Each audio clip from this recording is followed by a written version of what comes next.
Hello, welcome to the second episode of Golden Heart Senior Care presentation of Minnesota in-home care. Today, I want to talk about something that I get a lot of questions about, not only from our clients, but from friends who know that I'm in this industry, and cover the differences of what type of end-of-life orders you'd like to leave for your family and for yourself. So there's what we have in Minnesota. There are some different acronyms in different states, but we have a DNR, which is do not resuscitate, and then we have a POLST. So a DNR, the D is for do not resuscitate.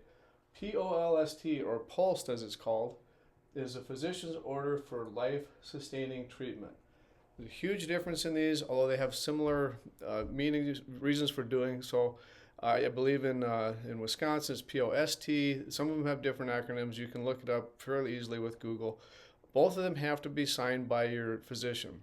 And basically, the difference is a DNR is something that it posted, it's with you. You can wear a bracelet or a necklace or something in your wallet that would identify that you have a DNR. Therefore, first responders, when they arrive on the scene, hopefully will see that. It's usually on a very bright colored sheet of paper and follow those instructions. When I was on the fire department, we would go to the home. First thing we were trained to do was look on the refrigerator, because the refrigerator is where they typically tell you to post them. Most family members should know about them, especially a spouse. The difficulty in a DNR is an upset spouse can override that DNR in some cases, and then we end up doing CPR anyway. Once you begin CPR, you can only stop under a physician's direction. So typically it's about a half an hour. We are transmitting to the emergency room doctor, and they're monitoring the vitals and seeing how things are going. That's very difficult on a first responder because we, due to the best of our ability and our training, we'll do our job. The difficult part is we saw the DNR.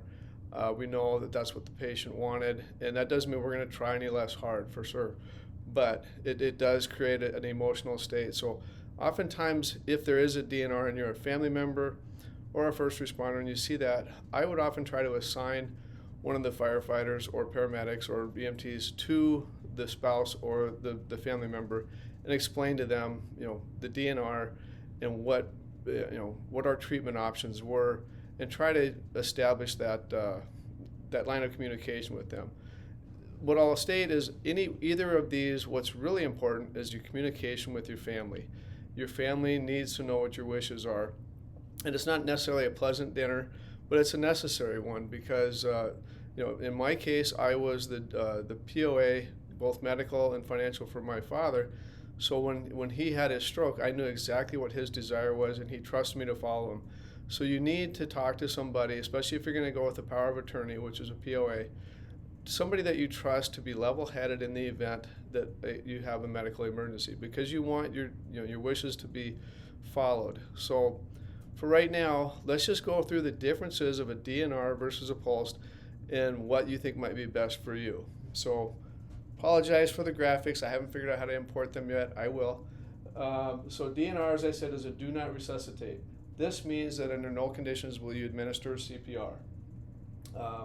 Some considerations if you want to think about it, a DNR would be if you have a terminal illness, such as stage 4 cancer, anything that's you've already discussed with your doctor and you've already had the end of life discussions. You're a risk factor for cardiac or respiratory failure. Those are other considerations. You might be an advanced COPD patient or have advanced heart failure, and you know that at some point it's going to stop, and you want to just let the process happen. That's something to discuss with your doctor and have that as a strong consideration.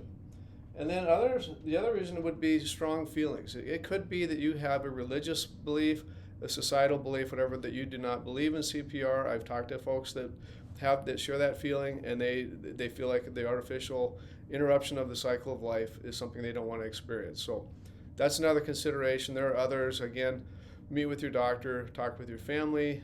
Those are all considerations to discuss when thinking about a DNR.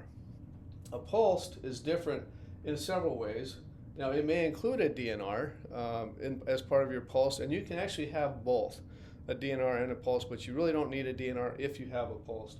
The difference is how you post it. you know, it's also, it talks about why I like it better. It talks about treatment far beyond just cardiac arrest. It could be, in my father's case, it was a stroke. That's why we did a POLST versus a DNR. His heart did not fail. He had a hemorrhagic stroke. There's two types of strokes. You won't be able to tell as a first responder. Most of them are ischemic, which is a blood clot. Those are pretty survivable, especially with early intervention. And if you get the proper treatment within the first 3 hours in that golden hour. The other type is a hemorrhagic, which is a brain bleed, not very survivable. Usually they're very traumatic, and if you do survive, there's a lot of damage. So if your family members experience, or somebody with you experiencing a stroke, the symptoms are going to be the same. You won't know which kind they're having until they get to the doctor. They need MRIs, and they need to be able to see all the imaging and stuff. So just a consideration that a POLST will give you the opportunity to say, if it's this type of stroke, please don't do any interventions. The other things you might, treatment beyond that are intubation, which is, helping you breathe, putting a tube down into your lungs. Antibiotics, some people don't want to have antibiotics. Feeding tubes, and quality of life. All of these things can tie together. Feeding tubes can be for a short time. You can say, if there's a chance that I could improve up to, I'll take a feeding tube up to a week. If the prognosis is I'm not going to get better, then withdraw any treatment and let me pass. I like those types of variables you can put in a POLST, because it does address, yeah, do this, but don't do that. Where a DNR is just a basic statement. The other big difference is a DNR is not really portable. Like, say if you go on a cruise or you're out of state at a wedding, unless you bring it with you, the first responders are obligated to attempt any life-saving measures that they can. So DNR is not very portable. Even if you move to a new facility, say you moved into assisted living, you'll have to do it again. Not that that's impossible, but it's just something to keep in mind. A lot of people don't realize their DNR is not super portable. A POLST is very portable. It's part of your medical records, and typically in the records, and even with HIPAA, everything still has a paper file. It's a brightly colored sheet of paper. And so it's easy to find. Once you arrive at the emergency room, that, depending on what's going on, if the POLST wasn't readily available, or you were not, in your home state, it'll come up very quickly as a physician goes into your records to find out, pre-existing conditions and so forth, and they'll find that, and that will give them the outline of the type of treatment that they may or may not attempt based on your POLST. So that's why I like it a lot better. It's much more comprehensive. It handles situations outside of just a heart attack. And then finally, I can't emphasize this enough, communicate with your family. Everybody in my family, and probably yours, has different levels of the ability to cope emotionally. Some people are very highly emotional thinkers. Other people are a little more black and white. You want to find somebody that you trust, and it doesn't have to be family, in your circle of close friends or family, to accommodate your wishes. Because it's never a real simple, well, I shouldn't say never.